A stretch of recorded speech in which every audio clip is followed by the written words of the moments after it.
Nah, untuk tidak berlama-lama lagi, kita akan masuk ke materi yang kedua yang akan dibawakan oleh Pak Justinus Ho. Wah, siapa yang tidak kenal dengan beliau ini ya? Diam-diam tapi kan gitu. CEO dari Century 21 Mediterania yang wah tanpa disadari nih Pak, saya udah lama kan nggak terlalu banyak main di Darafik ya. Tahu-tahu begitu saya dengar lagi kantornya Pak Yusino sudah banyak sekali nih, udah 12 kantor ya kalau nggak salah ya Pak ya, Jakarta dan Bandung ya. Iya, 12 sekarang. Iya, dan marketingnya wow, bisa ratusan. Sementara teman-teman broker lain itu struggle untuk rekrutmen, Pak Yusinus kayaknya nggak ada masalah tuh sama rekrutmen ya. Nah, teman-teman kita akan dengar dari Pak Justinus terkait dengan berubah atau punah ini.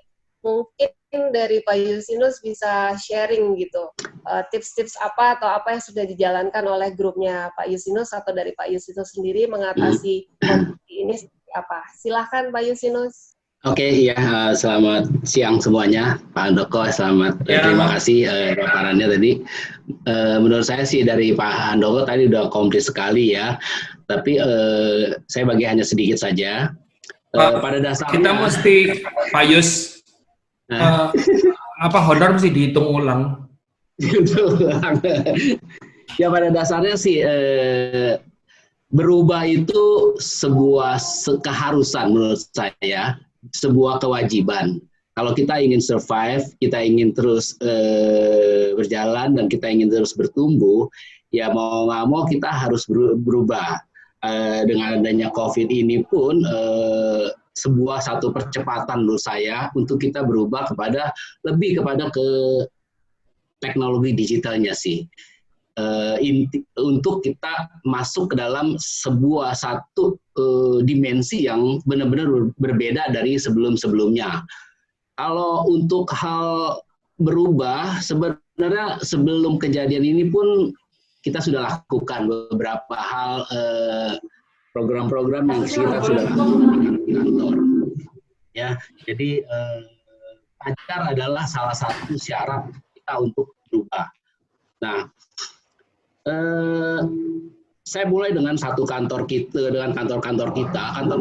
itu sudah kita berubah konsepnya. Jadi kita udah mulai merubah konsep dengan 3-in-1 office dengan konsep-konsep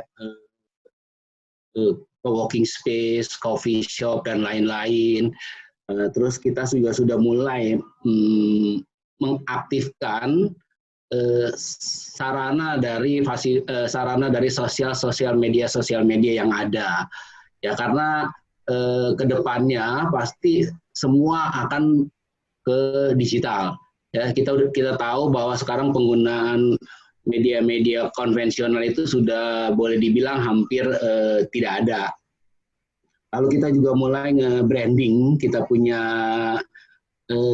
rutinitas branding setiap achievement dari setiap marketing yang ada, bahkan kantor-kantor yang ada, yang kita lakukan setiap bulan dalam setiap kantor-kantor kita. Dan setiap marketing itu juga harus melakukan branding. Mereka punya personal, mereka punya achievement, mereka punya listing dan lain-lain. Terus kita juga sudah lakukan meredesain, kita punya template yang konvensional, kita punya flyer, semuanya kita sudah meredesain untuk lebih kepada Instagramable, lebih kepada sosial media, lebih masuk di dalam sosial media yang saat ini. Nah, lalu marketing yang ada saat ini juga kita sudah mulai siapkan. Mereka mulai membuat satu website yang baik, yang menarik, yang profesional. Karena totally setelah ini seperti Pak Handoko bilang, kita kepada new, yang baru, sesuatu yang baru. Makanya kita harus semua akan ke arah ke digital. Kita create website yang menarik, yang profesional. Kita create sebuah online media online kayak YouTube, Instagram, Facebook dan lain-lain, yang kalau perlu ya kita minta bantuan seorang digital marketing atau influencer ya, mungkin influencernya atau youtubernya Pak Margo ya, saya rasa ya lagi mulai ke arah sana. Nah, kita juga mulai membuat konten-konten desain yang menarik, yang bagus, tetap sasaran dengan penggunaan warna-warna yang sesuai dengan karakter-karakter yang ada saat ini. Kita arahkan untuk belajar yang tadi fotografi, karena kedepannya penggunaan video visual 360, 360 atau VR itu akan lebih banyak digunakan untuk presentasi online produk-produk listing kita. Lalu kita juga ya semua marketing, semua agent kita mau tidak mau, suka tidak suka, harus tidak buta teknologi. Ya, kita kalau kita umur di atas 50-an belajar agak sedikit lambat ya kalau untuk belajar teknologi, tapi ya mau nggak mau kita harus belajar. Nah, kita juga harus memikirkan, salah satu tugas kita adalah ya bagaimana kita memikirkan move perpindahan cara-cara kerja konvensional yang sudah kita lakukan kepada ke digital dengan perkembangan teknologi yang begitu cepat. Lalu kita juga memaintain kita punya pemasaran dari listing kita di website. Jadi listing yang kita tampilkan di website itu bukan hanya semata kita taruh saja, kita submit saja, tapi kita harus memaintain, kita lihat respon-responnya, kita lihat kekurangan-kekurangannya, sehingga kita akan perbaiki terus. Dan setiap call in, setiap respon-respon yang ada, kita harus bertanya, dapat dari mana? Karena itu adalah survei research yang tepat dari pekerjaan kita. Ya, kita sekarang masih mungkin melakukan promosi masih ada lah, promosi di jalan, di objek-objeknya. Tapi yang paling besar adalah yang selama ini yang saya lihat itu dari digital. Jadi itu udah mulai meningkat. Nah, kita harus mereview semuanya supaya kita tahu, kita dapat sumbernya nih dari mana gitu ya. Lalu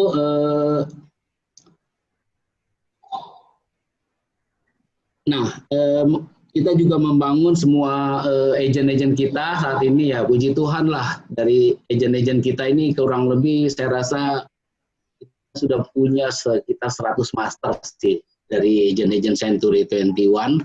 Ya, kita membangun sebuah sistem di dalam sebuah kantor-kantor, dari 12 kantor itu, kalau saya sendiri yang kerjakan ya terus terang tidak sanggup, tidak mampu. Tapi ya kita membangun setiap kantor-kantor itu memberikan satu otoritas kepada kita punya agent yang sudah dari bawah, dari nol, sehingga mereka menjadi seorang master-master yang cukup kompeten, yang fokus, dan yang sangat berhasil. Mereka itu membangun kantornya sendiri dengan karakter yang berbeda-beda. Jadi setiap kantor-kantor kita itu beda-beda karakternya, warnanya berbeda-beda. Jadi ada anak-anak muda, ada ibu-ibu rumah tangga, ada yang campur-campur gitu ya. Nah, itu kita bangun masing-masing. Nah, semua dari seluruh kantor-kantor itu nanti kita sedang siapkan juga, saat kita akan integrasikan semuanya menjadi satu sistem, kita mau bilangnya kurang lebih super kobrok sistem di dalam internal Century 21 Mediterranean Group. Jadi mau karakternya berbeda, tipenya berbeda, tetapi satu tujuannya adalah menjadi sebuah kolaborasi yang cukup potensial. Doakan saja, semoga bisa berhasil. Saya rasa itu saja sih dari saya. yang kita lakukan supaya kita bisa survive saat ini. Ya, sampai saat ini pun walaupun COVID-19 ya kita punya marketing, ada yang tetap berjualan dan lain-lain. Ya, kita lakukan tetap melakukan penjualan dengan online. Saya rasa itu Pak Margo. Ya, oke. Thank you, Justinus. Wah, banyak sekali ternyata yang sudah dilakukan oleh Pak Justinus ya. Dan memang ternyata nggak beda jauh dengan narasumber kita di Sesuai sesi banget, yang sebelumnya. Kan, iya, mentornya kan Pak Handoko. Ya, jadi ternyata semua udah mulai ngarah ke digital nih. Ya, kita harus ke arah digital, benar-benar harus ke arah digital. Kalau enggak kita akan benar-benar yang Pak Handoko bilang tadi, ya punah pasti.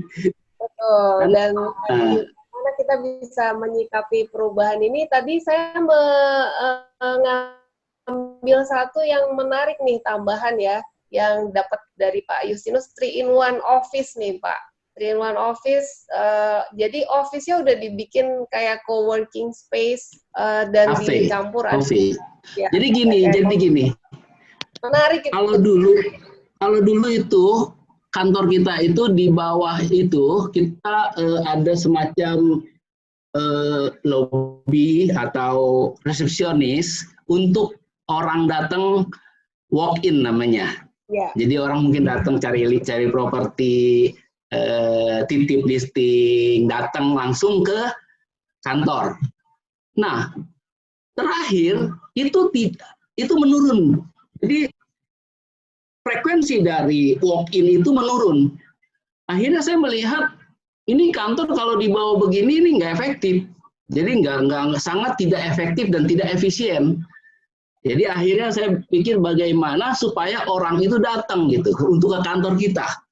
Selain orang itu memang tujuan datang ke kantor untuk titip listing atau dia mau bertransaksi atau mencari properti, bagaimana supaya dia bisa datang. Nah, akhirnya pikir kenapa kan lagi tren coffee dan lain-lain, co-working ya.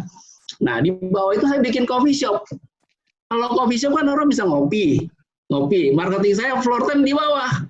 Nah, di situ di dalam coffee shop itu. Jadi dia bisa berinteraksi langsung dengan orang yang ngopi, orang yang mungkin meeting, ketemu di sana dan lain-lain. Bahkan transaksi pun bisa dilakukan di coffee shop kita sendiri gitu. Biasanya kalau banyak kan transaksi di luar itu di kafe lah, di mana lah, di coffee shop. Nah, mereka bisa lakukan sendiri. Dan itu kita berikan sebuah komplimen buat marketing kita. Ya udah transaksi di tempat kita, customer, penjual, pembeli, agennya, termasuk list pemegang ini, penjual free. Free. Jadi semacam komplimen gitu. Ya. Jadi itu yang akan berdampak. Jadi marketing itu bisa menunggu sebagai pasif marketing, atau ada orang yang datang memang dia mau ngopi, ya dia bisa samperin, mungkin memperkenalkan diri dan lain-lain. Nah, kedua adalah co-working. Kantor kita itu kan untuk kantor office marketing properti itu tidak begitu maksimal karena lebih banyak mobile, lebih banyak keluar. Akhirnya kita gabungkan untuk co-working space, bisa share table untuk event-event, untuk kita yang space yang lebih kita buat office kecil, small office. Nah, itu akan membangun interaksi juga kepada marketing yang ada di kantor tersebut, sehingga orang datang, orang ngopi, orang kerja dan lain-lain, dia bisa berinteraksi dengan marketing kita. Nah, ini kita memperbesar network, memperbesar branding, memperbesar opportunity dari marketing kita supaya bisa lebih besar lagi dia punya promosinya, lebih besar lagi membangun networknya untuk klien-klien. Apalagi sekarang banyak sekali asing yang datang ke Indonesia ini untuk membuka usaha-usaha. Nah, itu kelihatan sekali perbedaannya. Demikian, Bu. Oke, jadi memperbesar peluang ya, Pak ya. Ini jadinya udah bisa jadi satu case study new normal yang sudah dijalankan oleh bukan dijalankan, mungkin sudah disikapi oleh Pak Justinus ya, udah lihat lebih awal ternyata ada shifting di kebiasaan-kebiasaan yang terjadi di konsumen, kemudian disikapi dengan tadi mengatasi mengubah kantornya, fungsinya jadi nggak seperti broker properti konvensional. Betul, betul, iya. Baru 3 sih yang kita lakukan tempatnya, yang di Mega Kuningan, Pluit, sama di Pantai Indah Kapuk 1. Baru 3 ya, kita masih lagi trial ya. Jadi baru 3, kita bikin konsep demikian ya, thanks God lah. Sepertinya berjalan sesuai dengan yang diharapkan ya. Doakan aja bisa lebih maksimal lagi. Amin, amin. Ya, jadi ini jadi case tadi new normal, menyikapi new normal gitu ya Pak Handoko ya. Mungkin Ya. Pak Handoko bisa kasih tambahan sedikit Pak terkait ini Pak. Ini kan problem paling besar daripada saya dan banyak orang itu adalah mau membaca, mau mikir, tapi nggak punya indera keenam. Ya, indera keenam dalam artian ini yang terjadi bakal begini loh, gitu ya.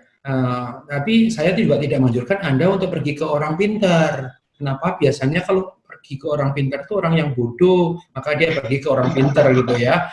Jadi kalau itu yang saya tidak anjurkan. Tetapi memang kita itu harus belajar untuk memprediksi, untuk cermat memprediksi. Ini apa sih yang terjadi? Ini apa sih yang terjadi? Dan kita itu punya apa ya? Punya patokan-patokan di mana oh ini terjadi seperti ini, itu terjadi seperti itu. Saya ambil contoh-contoh aja misalnya katakanlah ya. Kalau saya ini kan professional public speakers, ya, professional public speaker. Yang terjadi sekarang ini ancaman enggak untuk saya? Ancaman. Kenapa? Semua orang ngomong. Dan yang paling parah adalah apa? Semua orang ngomong gratis, gitu ya. Jadi orang itu pada udah yang penting gratis aja gitu. Ngapain saya mesti apa namanya? Mesti yang bayar gitu kan. Nah, mereka ini mencari hiburan bukan mencari easy ya. Nah, jadi daripada nggak ada apa, udah cari gratis. Nah, ini akan jadi masalah kenapa? Kalau semua orang besok gratis, saya ambil contoh ibaratnya. Ya, saya ambil contoh ibaratnya. Kalau dulu saya waktu jadi pengurus di AREPI, pernah jadi sekjen 5 tahun itu, yang paling dikhawatirkan adalah kalau ada pemain baru masuk, terus kemudian menawarkan program bebas komisi. Ya, pasti akan mengganggu equilibrium daripada broker-broker properti. Nah, bayangkan kalau itu tidak dilarang setiap kali masuk bebas komisi, maka yang pakai komisi habis semua. Ya, semua kantornya Pak Yus boro-boro 12, 0 atau minus malahan gitu kalau itu terjadi. Ya, kenapa? Karena bagaimanapun juga ada overhead, bagaimanapun juga ada yang memang harus dikonsumsi dan sebagainya. Nah, sekarang terjadi dengan public speaking industry juga begitu. Ya, public speaking industry adalah begitu. Nah, sampai kapan? Ini pertanyaan. Kalau yang gratisan ini maaf ya nih, banyak yang datang tuh asal ngomong gitu, ngomong aja, yang penting judulnya bagus gitu kan, orang ngikutin, biarpun setengah ngikutin, setelah ngikutin dia di tengah jalan keluar gitu aja, tetapi paling enggak dia udah mengacaukan equilibrium tadi. Nah, di dalam bisnis properti ini juga akan terjadi seperti itu dalam situasi sekarang adalah equilibriumnya ini kan sangat terganggu karena ada COVID, keseimbangannya ini. Nah, keseimbangan terganggu karena COVID ini kan kita pengennya normal nantinya gitu kan, tapi saya udah bilang bahwa tidak mungkin terjadi normal, pasti banyak sekali perubahan. Ya, kalau orang sudah nyaman dengan teknologi, ya tidak ada terus kemudian kita itu terus kemudian kembali enggak saya mau konvensional aja seperti dulu gitu kan. Katakan nanti memaksa orang untuk harus datang karena memang orang senang keluar dari rumah, saya juga senang keluar dari rumah gitu kan. Tetapi sekarang harus ini akhirnya karena keamanan, masalah safety, masalah nyawa, jadi mereka jadi tidak keluar. Tapi kalau kebutuhan properti itu masih ada, berarti harus ada cara baru. Ya, cara baru untuk menghadapi new normal. Saya tadi baru memberikan contoh bagaimana infografis dan videografis sebagai solusi. Tapi tentu saja ada yang lain, ya, ada yang lain, dan itu yang kita harus cermati bareng-bareng. Paling enggak sampai hari ini infografis. Nah, bisa nggak jualan dengan menggunakan Zoom? Bisa. Bisa harusnya. Ya, bisa nggak kita promosi dengan menggunakan Facebook yang dikalitkan dengan Zoom? Bisa, ya. Kalau Anda cuma di Facebook saja, kan nggak bisa serta-merta menampilkan PowerPoint gitu kan. Kalau Zoom-nya di link ke Facebook, Anda bisa melakukan PowerPoint dan Anda menjadikan Facebook Anda sebagai sebagai medium untuk promosi iklan. Ya, ini kan sangat dimungkinkan sekali. Tapi please ya, tolong teman-teman semua, kalaupun Anda udah jalanin, meskipun mungkin saya yang usul, besok saya jangan di tag, oke? Saya jangan di tag, ya. Jadi ampun teman-teman itu ya kerjanya nge-tagin saya dulu gitu kan. Ya saya sih sebetulnya senang nolong temen, tapi kalau saya itu buka-bukain pesan dari orang hanya karena tag-tagkan itu memang agak sedikit buang waktu saya gitu ya. Tapi itu bisa dipakai.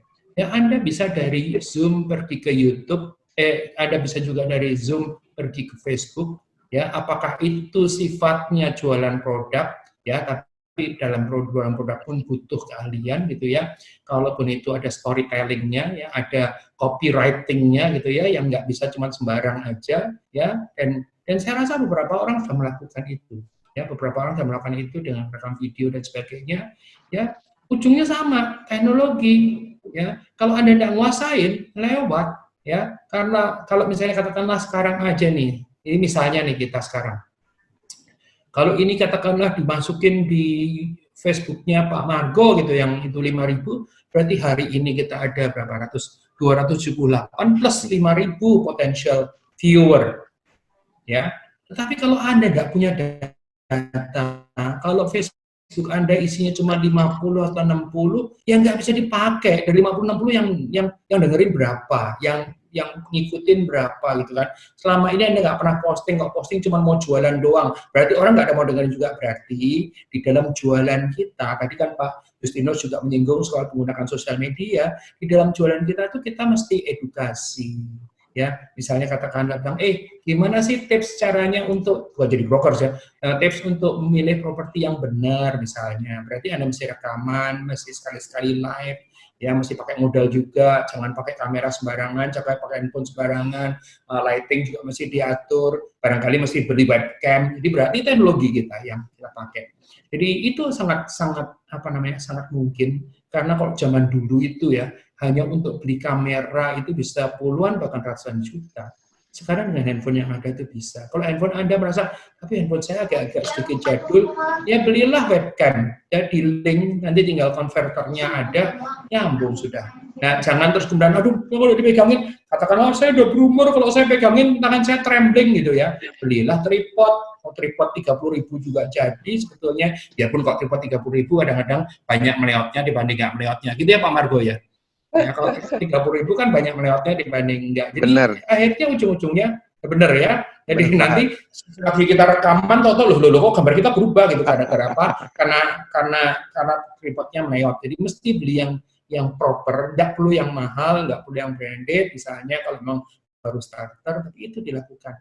Ya, sekarang itu saya bersyukur saya punya namanya Zoomable Workplace. Ya, ini my Zoomable Workplace. Jadi kalau dulu orang bilang Instagramable apa gitu, cafe atau apa, ini saya punya Zoomable Workplace ya yang saya sebut sebagai My New York Office, karena kalau Anda lihat bentuknya kayak pencakar langit di New York gitu ya.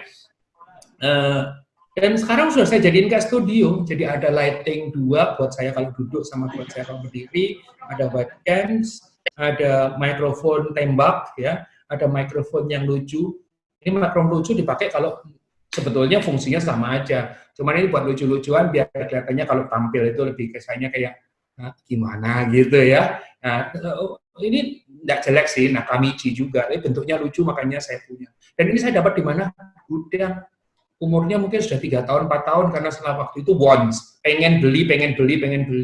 Ya sekarang jadi needs, ternyata saya bisa pakai. Ya, ini bisa buat nyanyi Heal the World, gitu kira-kira. Ya, jadi apalagi ya yang kita punya, konverter mesti punya, karena misalnya punya konverter, ini adalah bagian daripada pembelajaran. Dan I'm sorry to say, kalau Anda, misalnya katakanlah Anda jadi anak buahnya Pak Justinus, itu masih beruntung karena Pak Justinus mungkin menyediakan.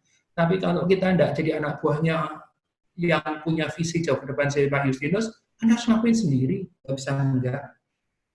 Ya, mesti pakai modal, ya nggak perlu secanggih itu si anak milenial yang namanya Margo Kusiono, yang yang apa aja bisa, ngedit video bisa, apa bisa gitu kan. Tetapi paling enggak Anda harus keluar dengan kualitas yang bagus. Produk yang bagus tidak dipromosikan dengan bagus juga akhirnya tidak menjadi sesuatu yang bagus. Sementara promosi sekarang kan beda dengan promosi dulu. Zaman saya dulu itu koran Kompas adalah pegangan utama. Jadi kalau hari Jumat itu koran Kompas penuhnya setengah mati, mahalnya setengah mati gitu ya. Kompas dan Jawa Pos waktu itu. Ya hari ini kan sudah nggak ada lagi. Ya berarti kita mesti new media, Instagram, Facebook, ya Twitter dan sebagainya, YouTube, ya itu sebagai ini. Dan kalau Anda mengandalkan yang profesional pasti lebih banyak biaya dibanding hasil. So do it yourself. Ya itu bahasa Inggrisnya DIY, ya bukan daerah istimewa Yogyakarta tapi do it yourself. Jadi gimana caranya? Ya gimana caranya? Gampang, YouTubing. Ya, apa juga bisa ya. Orang sekarang ya saya ketemu dengan seorang yang ibunya itu jago banget masak, anaknya itu belajar masak bukan dari ibunya tapi dari YouTube. Saya kan sempat protes, ibu kamu itu jago banget masakannya, saya sangat suka. Kenapa belajar dari YouTube dibanding belajar dari ibu kamu? Terus dia jawabannya santai banget, males kalau sama nyokap gua dimarahin, sama YouTube nggak pernah dimarahin soalnya. Ya. Mungkin jawaban saya itu. Ya, silakan. Thank you, Pak. Wah, ini tambahnya dari Pak Handoko sangat lengkap. Tapi kalau dilihat memang dari 8 hal yang disebutkan oleh Pak Handoko di awal tadi, itu sudah hampir semuanya dilakukan semua oleh Pak Justinus ya. Jadi Pak Yus, masalahnya adalah baru Pak Yus. Nah, sekarang menjadi masalah kenapa kok Pak Yus hebat ya karena Pak Yus sebetulnya saya bukan karena Pak Yus melakukan bukan gara-gara saya, tapi paling enggak yang dilakukan Pak Yus adalah sebuah pembuktian bahwa apa yang saya tulis itu benar. Tapi kan itu baru Pak Yus. Ya, yang lain nanti. Yang lain nyusul Pak, yang lain. Iya, kalau nggak berubah ya punah gitu ya. Iya benar. Saya rasa Pak Yus pun sekarang berpikir begini loh, aku mesti berubah apa ya biar aku nggak punah juga. Karena kalau Pak Yus yang sekarang udah sukses di new normal pasti banyak sekali yang harus dirubah. Ya, tapi ya kira-kira begitu. Karena Pak Yus kan sudah memang jalan bagus, kita teknologi dipakai. Ya saya menarik itu, menggunakan apa kafe di bawah untuk akhirnya ujung-ujungnya riungan kayak co-working space. Ya, dulu waktu zaman saya di satu brand itu, ya saya nggak boleh nyebut namanya biarpun kita pura-pura nggak tahu Pak Yus tahu tuh. Pura-pura nggak tahu. Dulu itu saya paksa orang-orang untuk tidak punya meja sendiri. Marketing associate zaman dulu itu masih konsepnya kayak orang kerja, datang punya meja sendiri, di mejanya ada boneka, ada foto suaminya kalau perempuan, ya. Terus kemudian ada foto anaknya, ada minuman, ada botol segala macam, sehingga dia menguasai satu meja. Ya, dulu saya sudah bilang tahun 2000, jangan bikin seperti ini. Belum ada yang namanya co-working space, tapi saya sebutnya sebagai working station. Ya, jadi ada bikin aja meja panjang. Ya, terus kemudian ada terminal-terminal, di mana terminal tadi tersambung ke dalam satu PC yang memang high end gitu ya, sehingga orang masuk itu tinggal masukin password-nya, dia bisa mengakses datanya sendiri, dan kalau sudah selesai dia harus mengambil semua barangnya dia, mungkin di salah satu ujungnya ada locker. Jadi kita punya marketing, ruang kan keterbatasannya kan ruang. Kita punya ruang yang terbatas itu tidak membuat keterbatasan dari marketingnya. Mau marketing 100, marketing 200 juga bisa. Kenapa? Karena cuma ada terminal. Ya, karena yang penting kapasitas komputernya itu jalan gitu kan. Nah, itu yang waktu itu udah usulkan tahun 2000, 20 tahun yang lalu. Tapi yang jalanin berapa? 1-2 paling yang jalanin, selebihnya lagi karena marketingnya pengen punya kantor gratis gitu kan. Padahal kantor tuh nggak gratis. Kantor tuh setiap meter bayar sebetulnya. Ya, karena punya kantor gratis, punya telepon gratis, ya dia di situ. Nah, sekarang kalau kita bicara efisien, the one and the only way kalau bisa malah kita itu tidak kerja lagi ke kantor. Harapannya bisa begitu. Jadi virtual brokers gitu kan. Ya, nanti mesti dipikirin nih virtual brokers nanti gimana caranya gitu ya.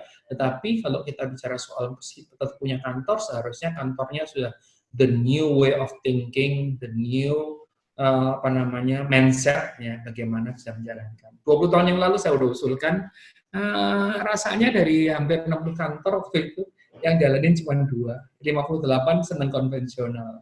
Dan yang pasti pada saat konvensional ada yang namanya fixed cost. Oke, thank you Pak Handoko. Wah, ini sudah banyak pertanyaan yang masuk ya, terutama untuk Pak Justinus nih.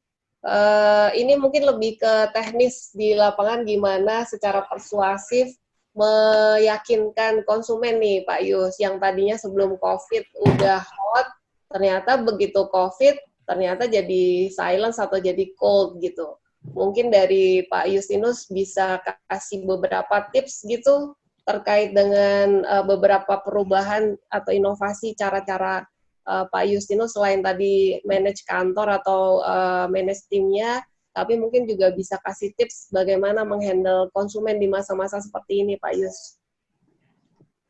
Oke, kalau untuk menghandle konsumen ya semaksimal mungkin pasti ya kita lakukan protokol-protokol yang ada. Kayak kalau bisa dilakukan ya secara online atau by phone jarak jauh. Nah kalau memang tidak bisa ya tapi tetap kita harus lakukan dengan protokol-protokol yang ada. Nah untuk meyakinkan ini kembali kepada setiap individu marketingnya dari penguasaan kemampuan dari beliau untuk mempresentasikannya sih menurut saya.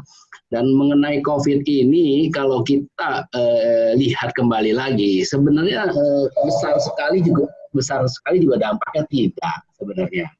Karena di bulan Mei ini sampai dengan Juni ini sudah mulai mengarah kepada recovery yang ada. Tapi memang dampaknya untuk sektor bisnis, untuk sektor usaha dan lain-lain itu bisa sampai 1-2 tahun ke depan. Ya kita harus bisa jelaskan sebenarnya kalau beli properti ini nanti seperti apa. Memang untuk saat ini pasti harga itu akan menjadi sebuah alasan setiap buyer. Pasti akan menurun sedikit karena ujung-ujungnya adalah ke posisi buyer market. Kedepannya sampai dengan setahun ke depan ini banyak sekali yang akan jual properti sih menurut saya, akan jual aset untuk merecovery bisnis usahanya dan lain-lain. Dan 1 tahun ke depan itu akan timbul masalah baru menurut saya, karena kan sekarang bank-bank ini kan memberikan grace period. Nah, tapi setelah setahun itu akan ada pokok dan bunga yang lain-lainnya lagi. Jadi memang target recovery total itu masuk ke 2 tahun. Nah, untuk meyakinkan sebenarnya kembali ke propertinya tadi. Jadi properti yang kita jual. Dan kalau dari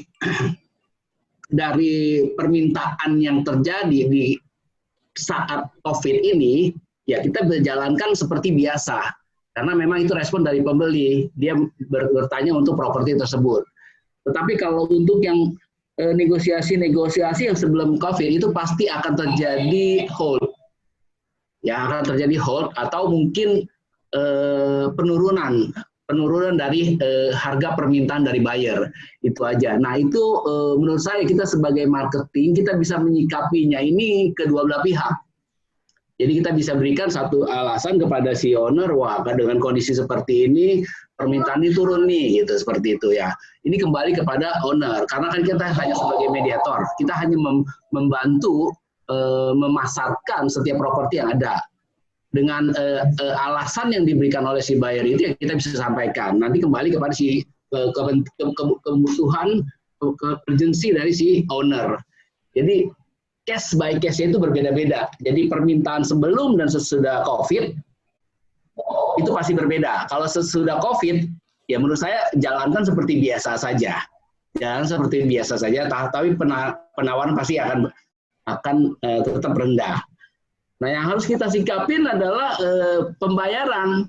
Pembayaran tunai itu nggak ada masalah. Tapi pembayaran KPR itu pasti akan masalah. Nah ini kita sebagai marketing harus jeli nih, jangan sampai menyikapi seperti biasa. Karena setahu saya bank ini sekarang menahan untuk program-program KPR atau pembelian properti, karena mereka juga lagi sibuk dengan grace period sih. Itu aja sih menurut saya. Oke, Pak Yus. Yang tanya penjelasan dari Pak Yus cukup menjawab. Terus ini ada pertanyaan lagi nih Pak, di era digital ini kan semua informasi lebih terbuka ya, termasuk listing juga jadinya informasinya bisa didapatkan di banyak platform seperti itu. Nah, gimana kontrol marketing associate-nya untuk nggak rebutan data listing nih Pak? Atau mungkin juga pertanyaan tambahan dari saya, gimana supaya di kantornya Bapak sendiri nggak terjadi double listing gitu? Kita punya banyak kantor, banyak marketing. Kalau listing itu yang kita lakukan selama ini adalah full total open listing.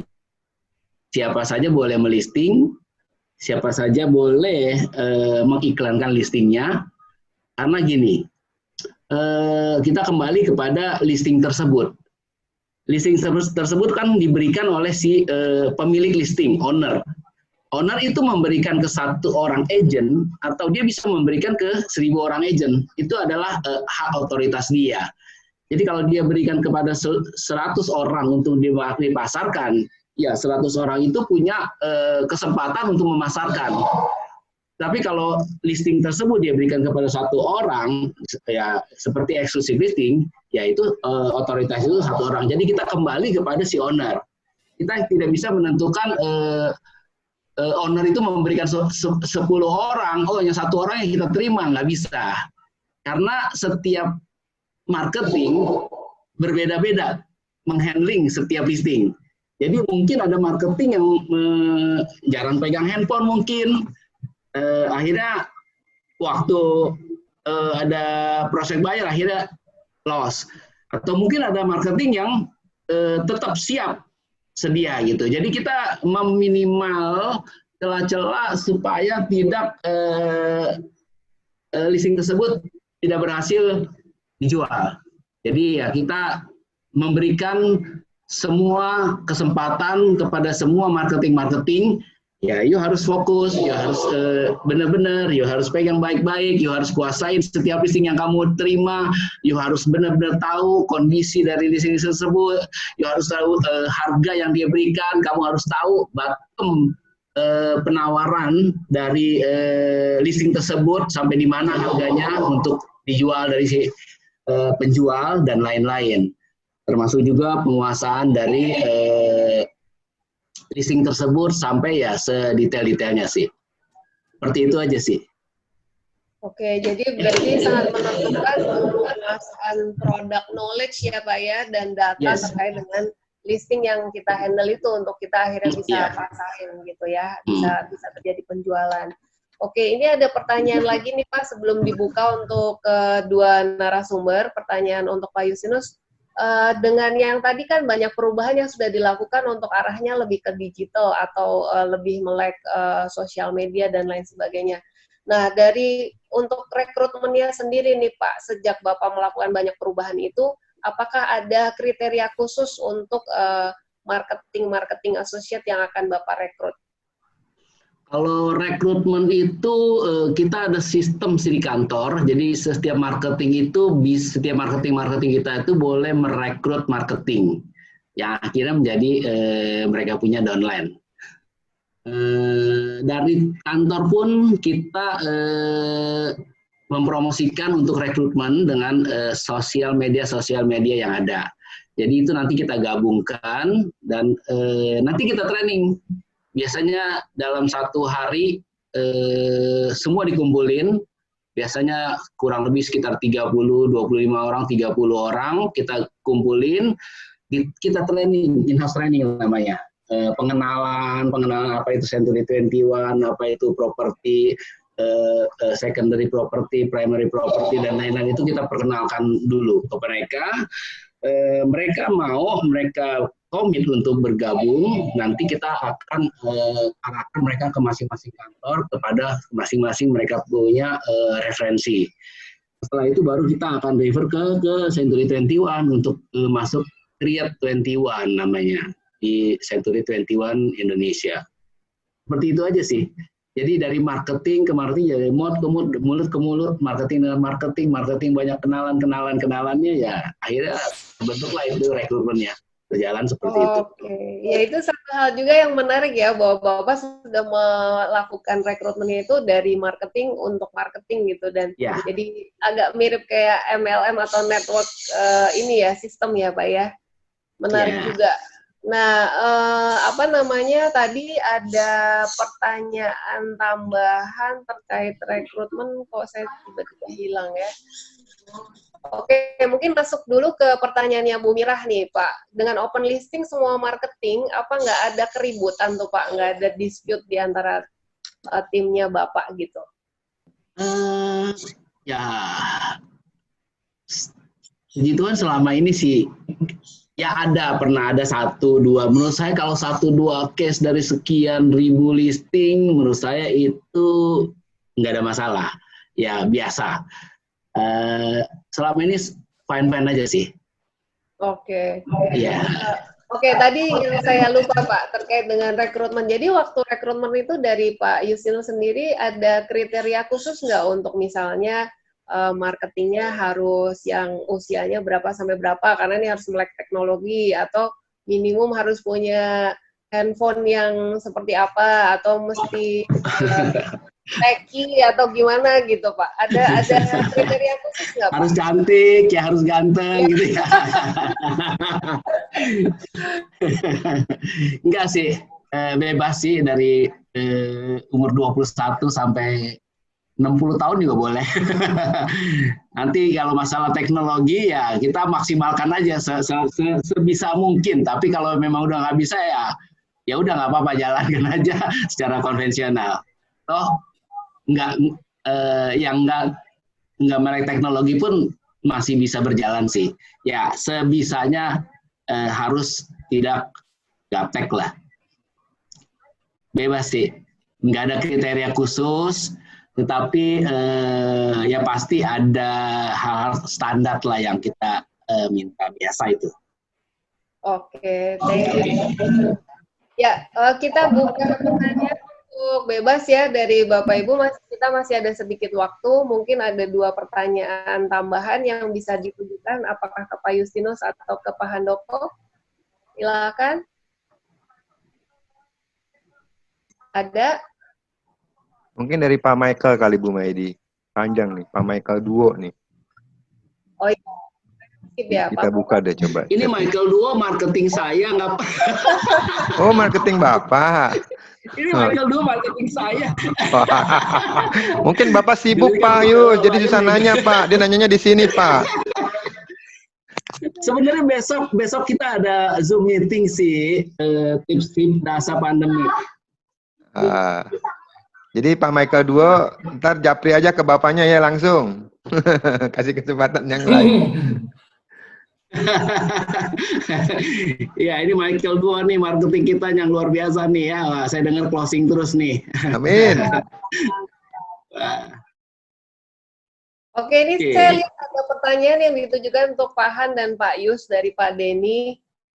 Untuk kedepannya new normal, perkembangan untuk dari sisi akad bank, notaris, pajak, dan BPN nih. Kan sekarang ini semua mengalami gangguan. Nah, kira-kira ke depan akan ada perubahan atau enggak? Ini mungkin kalau saya lihat pertanyaan lebih cocok buat Pak Lukas kali ya, karena betul. Kaitannya dengan kaitannya dengan Pak Lukas juga terima honor soalnya. Saya bantu jawab Pak, sebelum saya lempar untuk pertanyaan ke narasumber lagi. Saya jawab itu. Saya jawab judulnya ya terima honor harus jawab. Honormu besar di surga. Kalau bank, nggak semua bank lakukan ini. Jadi ada beberapa bank tetap berjalan, tapi mungkin agak ketat sih analisnya. Notaris itu ada beberapa notaris tetap berjalan, ada pajak online, BPN itu online. Jadi ya kita sudah dengar juga tanggal 1 ini beberapa sudah buka sih, kantor juga kita udah boleh buka. Kantor properti juga ya puji Tuhan udah boleh buka sih kita, cuman tetap social distancing harus tetap berjalan.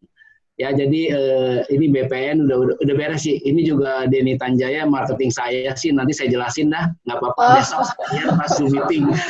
Oh. Tapi ini juga menunjukkan ya timnya Pak Justinus berarti sangat-sangat proaktif nih. Ini kalau menurut saya salah satu kriteria juga untuk marketing-marketing yang akan direkrut oleh Bapak Ibu ya. Kalau waktu wawancara mesti lihat juga nih kira-kira marketingnya calon marketingnya atau enggak nih.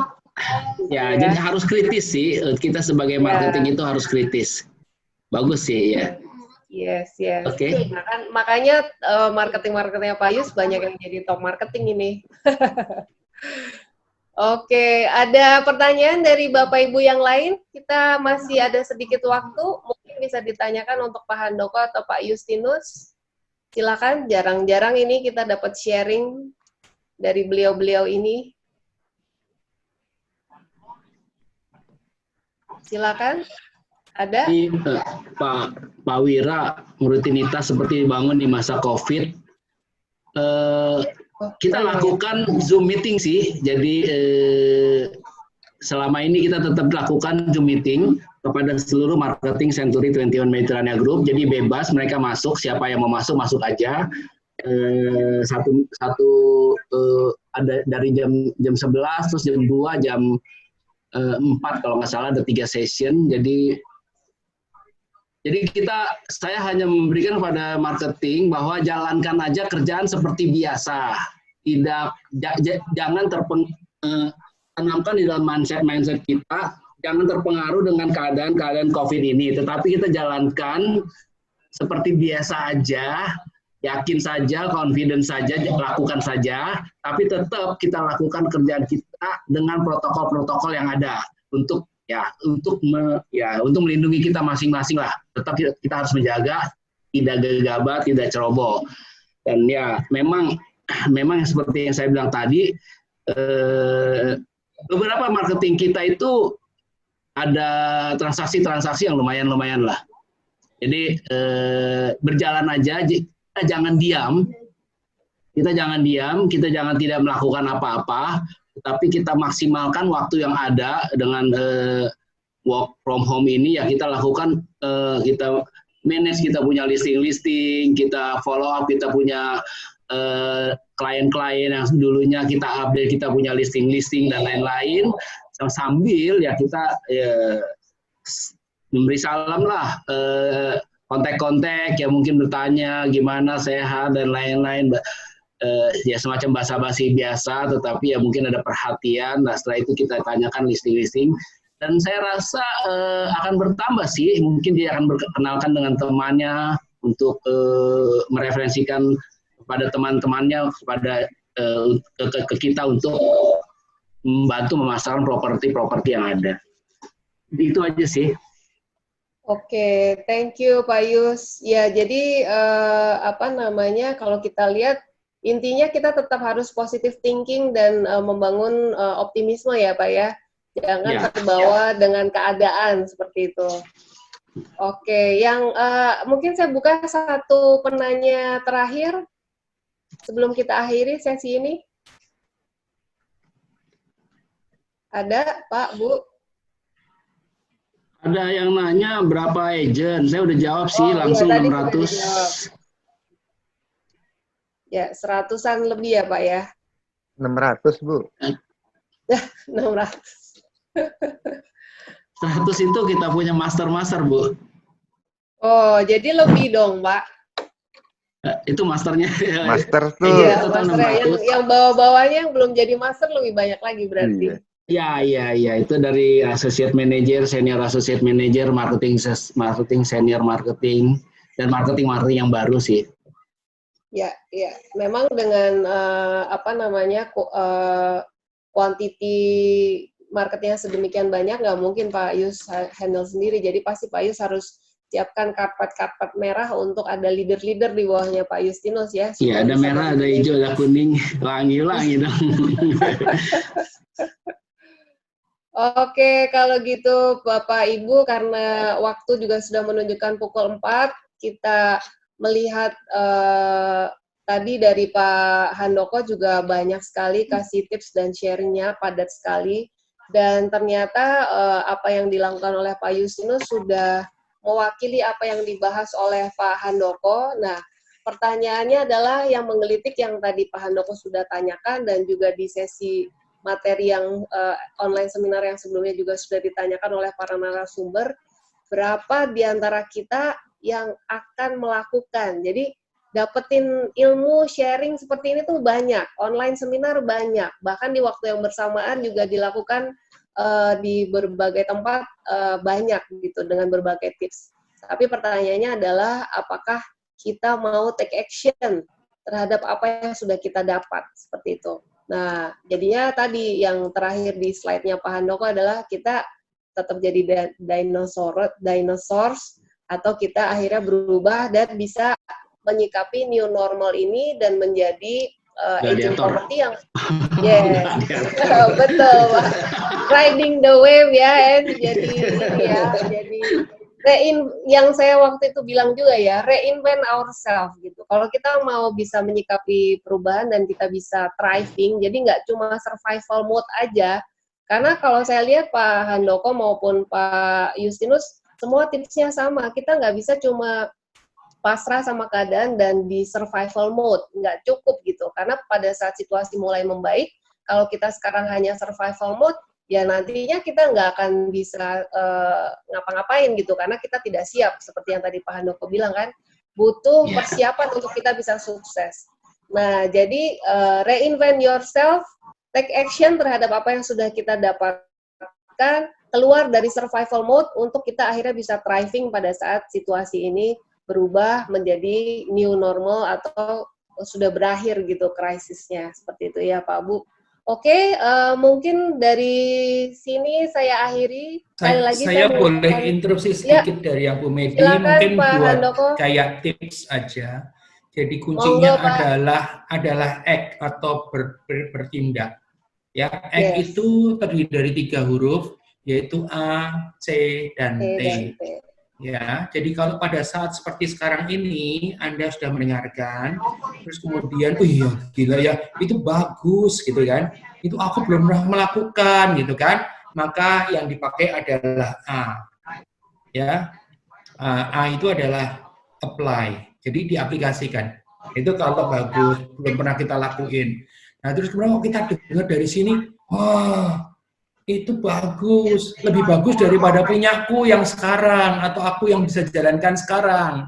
Maka yang dipakai adalah C, yaitu change. Karena tadi kan aku udah melakukan, tapi ternyata aku dapat yang lebih bagus hari ini, maka change. Kalau yang pertama tadi aku belum melakukan, maka sekarang aku mau melakukan, maka apply.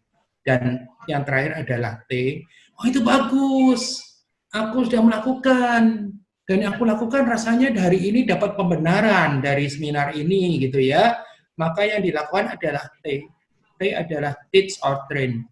Ya, ajarin orang lain, train orang lain agar supaya melakukan. Nah, maka kalau A dan C dan T ini yang artinya adalah act atau berbuat, ini kita jalankan, maka kita itu mestinya nggak punah, ya. Kalaupun punah ya masih nanti lagi lah kira-kira gitu. Mungkin dari saya lama gitu ya Pak ya. Masih lama ya. Oke. Thank you. Sekali lagi saya ucapkan kepada Pak Handoko dan Pak Justinus yang sudah meluangkan waktu untuk sharing banyak hal. Thank you untuk Bapak Ibu yang stay sampai terakhir.